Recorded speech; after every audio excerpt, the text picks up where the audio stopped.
So these are my Academy Award hopes and predictions video. And originally I actually wasn't going to do this video, but a lot of people kept asking me, what are your hopes for the Academy Awards? What did you think about the nominations and all of this? And so I kind of just gave in and said, what the heck, I'll do a video. Now, that being said, I will warn you that I am not nearly as prepared as I was last year. I have not seen that much of what is out there, so I really can't comment in terms of kind of my opinions on a lot of the films.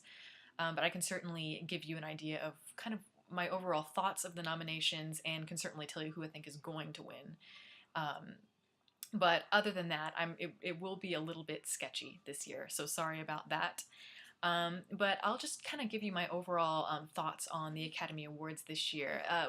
Seems to be the general or the consistent concept with this Academy Awards is kind of the return to old Hollywood glamour and kind of the nostalgic look at filmmaking, which is why you're seeing a lot of nominees that kind of celebrate the idea of filmmaking, such as The Artist or Hugo, both movies that are inspired by nostalgic film styles.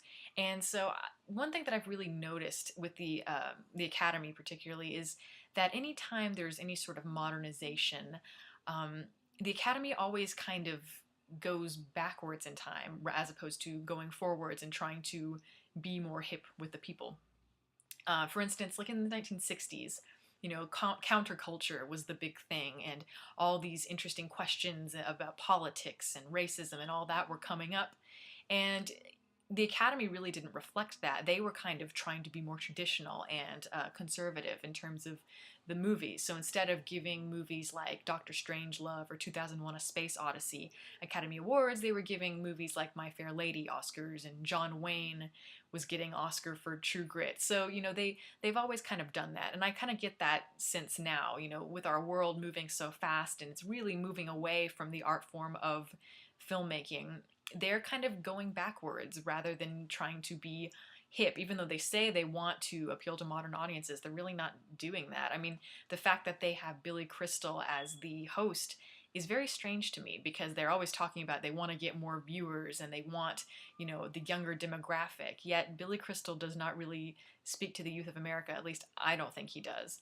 But don't get me wrong, I think Billy Crystal is brilliant, and I cannot wait to see what he has in store for the Academy Awards, particularly after last year, which was the most horrendous Academy Awards ever. So really, you can only go up from there. But basically, I'm just going to kind of run through the nominees. I think for this video, I'm going to do just supporting actor and actress. So I'll start with Best Supporting Actor. And the nominees are Kenneth Branagh for My Week with Marilyn, Jonah Hill for Moneyball, Nick Nolte for Warrior, Christopher Plummer for Beginners, and Max von Sydow, I don't know how to pronounce that, for Extremely Loud and Incredibly Close. And now this is one of those categories that I really have not seen that many of the movies. Actually, I've only seen one. The only movie I've seen in this category is Jonah Hill, Moneyball, and so I can really only comment on his performance. I think he did a phenomenal job. I mean, he comes from comedy, and we all know him as the funny guy in all of the comedies that he does, that he's done over the years. And I think it's really a great departure for him in this role. And what I love so much is that not only is he saying, I'm Jonah Hill and I'm going to be serious for once, he really isn't drawing attention to that fact. He's just kind of owning the fact that he's doing a more serious role.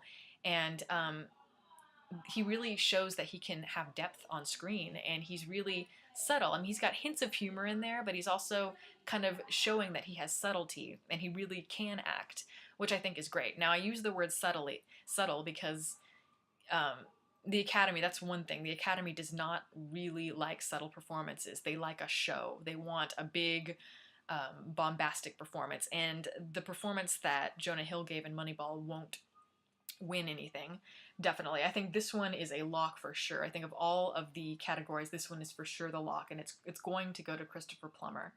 And the reason being is because, again, the Academy is wanting to show kind of, their appreciation for all of his work that he's done over the years. And they always give the pity Oscar to the guy or girl who's done lots of great work over the years and has never been recognized. Christopher Plummer is certainly one of those. He's done wonderful work for years, for decades, and he is an actor who really does deserve an Oscar. And he's really getting old, and so you never know if he may not be up here again, or be nominated again, so they're going to give it to him.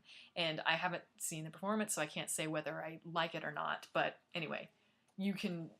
I promise you that he will win that one. So okay, Best Supporting Actress, Bernice Bejo, sorry, for The Artist, Jessica Chastain for The Help, Melissa McCarthy for Bridesmaids, Janet McTeer for Albert Nobbs, and Octavia Spencer for The Help. This one I'm a little better on. I've seen most of these. But in terms of performances, there's not really one that I think really stands out as something special. Like, I usually kind of pick a favorite or one that I really am rooting for. And I really can't say that I have one here. I mean, they're all admirable performances, and they're all certainly very entertaining performances, but I don't think they're really that special, any of them. Jessica Chastain is really great in The Help. I mean, in terms of just her comedy. She's funny, she's dramatic and over the top, but personally, I think she was brilliant in Tree of Life. She has very little dialogue in the film, but what she communicates with her face to me is so powerful.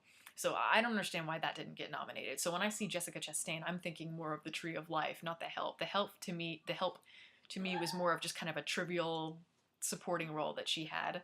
Melissa McCarthy, really, really hilarious in Bridesmaids. I saw that recently and really was surprised how much I did enjoy it. And she was fantastic. Certainly, I think she was gave one of the best performances in the film. So it was really great to see her nominated. Janet McTeer, I've not seen Albert Nobbs. I've actually heard that her performance is really good. So that's great. Octavia Spencer for The Help, I think she's going to win. I really think that she's got that one locked as well.